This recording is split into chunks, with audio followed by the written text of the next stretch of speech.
Актовый зал Центра детского творчества наполнился звонким смехом и голосами детей. Здесь на свой детский сабантуй собрались мальчишки и девчонки с ограниченными возможностями здоровья.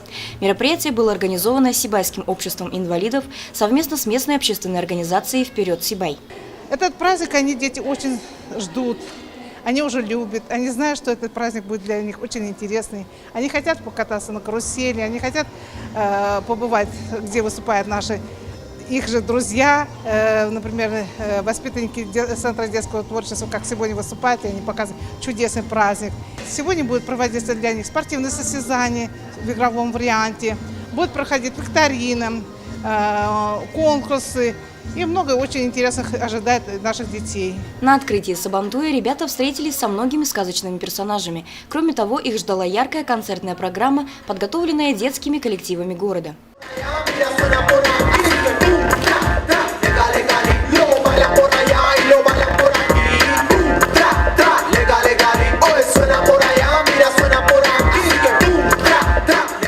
Евдокия Титаренко, Данила Любаев, Али Кадыров, Гульгина Раскильдина, телекомпания СТВ.